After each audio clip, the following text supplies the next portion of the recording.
مستمعينا الأعزاء، أهلا بكم معنا، وهذا اللقاء مع الطالب محمد فوزي رئيس اتحاد كلية تكنولوجيا العلوم الصحية بجامعة المنوفية. أهلا بك ضيفا عزيزا غاليا علينا أبو حميد. اهلا اهلا وسهلا. أبو حميد، يعني كلمني عن كلية تكنولوجيا العلوم الصحية، الأقسام اللي موجودة في الكلية، يعني قدم كليتك للمستمع. هي الكليه كانت بمسمى الاول علوم طبيه، اما حصل فيها دروب اتحولت اسمها تكنولوجيا العلوم الصحيه. تمام. مم. كانت سنتها مقفوله فتره، وكانت اخر دفعه اتخرجت منها كانت 2016. فجيت بمسمى الجديد اللي هي تكنولوجيا العلوم الصحيه، بقى اسم الخريج بتاعي تكنولوجيا اخصائي، مش اخصائي. تمام. فاحنا مم. بنسعى دلوقتي ان احنا نرجع التكليف بتاعها، وبنرجع المسمى بتاعها من اخصائي لتكنولوجيا اخصائي تاني، يعني من تكنولوجيا اخصائي نرجعه اخصائي تاني زي الاول. يعني احنا بنسعى دلوقتي فيه. بالنسبه للكليه، الاقسام بتاع الكليه في 6 اقسام. اول قسم العلم الرياضه، في صيانه اجهزه، وفي ثاني قسم البطاريات. ده بالنسبه لعلم الرياضه. اما العلم علوم متاح ليه مختبرات واشعه واسنان ورعايه تنفسيه. فبالتالي كده الاقسام بتاعتي 6 اقسام. دخول الاقسام دي على حسب الرغبه. علم العلوم متاح لي الاربعه اللي انا قلتهم، وعلم الرياضه متاح لي اللي هم الاثنين اللي هم صيانه اجهزه وبطاريات. بس كده، دي بالنسبه للاقسام بتاعتي في الكليه. طب أنت يا أبو حميد كرئيس اتحاد كلية تكنولوجيا العلوم الصحية، يعني كلمنا عن الاتحاد ودوره ومهمته في الكلية. هو في بداية العام الدراسي من سنتين بالظبط، ما كانش الاتحاد ما كانش ظاهر خالص. ما كانش فيه أي أنشطة في الكلية. أول سنة تفتح ليها باسم تكنولوجيا العلوم الصحية. كنت عضو في الاتحاد، أمين مساعد الجوالة. السنة اللي بعدها، العام اللي بعده على طول، مسكت رئيس اتحاد. فحاولنا على قد ما نقدر نظهر الأنشطة شوية، بس عشان الطلبة كانت لسه داخلين، مش عارفة يعني إيه أنشطة، ما فيش حد بيشجع.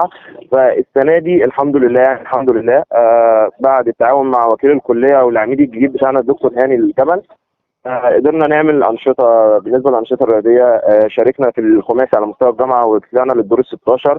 شاركنا في الشطرنج، شاركنا في المجلة، خدنا على المستوى الرابع على مستوى الجامعة. وشاركنا كمان، عملنا أنشطة رياضية شطرنج وبنج في الكلية عندنا. وعملنا حفلة للطلبة كانت جميلة جدا، والناس كلها اتكلمت عليها على مستوى الجامعة. الحمد لله يعني. ولسه يعني في السنة الجديدة بإذن الله هنعمل حاجة جديدة يعني.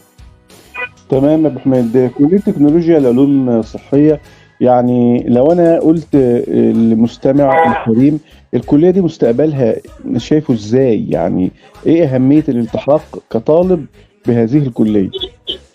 هو حاليا من حيث سوق العمل، فسوق العمل متاح جميع الوظائف. اي حاجه تبع الكادر الطبي فسوق العمل بيبقى محتاجه. لو اتكلم عن الكليه بتاعتي تكنولوجيا العلوم الصحيه، ففي اثنين بس كليتين حكومه على مستوى الجمهوريه، فبالتالي عدد الخريج هيبقى قليل. فسوق العمل هيبقى متطلب ليه. فمش هيبقى فيه ناس قاعده في البيت يعني مش لاقيه وظيفه لا تشتغل. وبالتالي يعني مش هيبقى في ناس قاعده في البيت.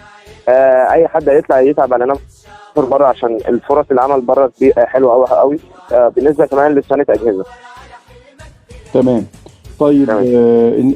يعني ممكن تكلمني عن اعضاء الاتحاد اللي عندك دلوقتي في الكليه؟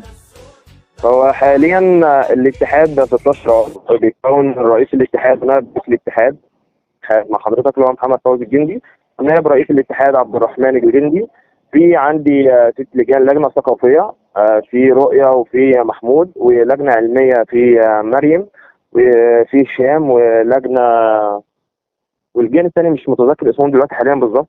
امم. ممكن بس اسماء الشهرة بتاعتهم. اللجنه الرياضيه في محمد البسطي وفي ريهام. فاضل اللجنه الاجتماعيه برضو رؤيه. عبد الرحمن الجندي، بس عبد الرحمن صبري. طيب يعني الاتحاد، انتوا ناويين تعملوا ايه بقى بعد ما تم تشكيل الاتحاد السنه دي؟ ايه اللي انتوا ناويين تقدموه للطلبه؟ هو حاليا عشان خلاص داخلين على الامتحانات، فاحنا هنساعد اداره الكليه على اللجان، ترتيب اللجان، وبنوفر مثلا تهيئه الطلبه للجو اللي بتاع الامتحانات. بنحاول نشيل الرهبه عن طريق توزيع مثلا سمايل. نحط بلالين في المدرجات. نحط مثلا بوستات ميمز اللي هو نشيل الضغط من على الطلبه شويه الامتحانات. بالنسبه للترم الثاني هنبداوا يعني باذن الله هندي شويه نشاط. هنشتغل في جميع الانشطه. شاركنا السنه دي كمان في الجواله، وباذن الله هناخد مركز، لسه النتيجه ما ظهرتش لحد الان. جميل، جميل جدًا. أنا باشكرك خالد محمد فوزي الجندي رئيس اتحاد كلية تكنولوجيا العلوم الصحية بجامعة المنوفية، وأتمنى لك التوفيق أنت وزمايلك من أعضاء الاتحاد.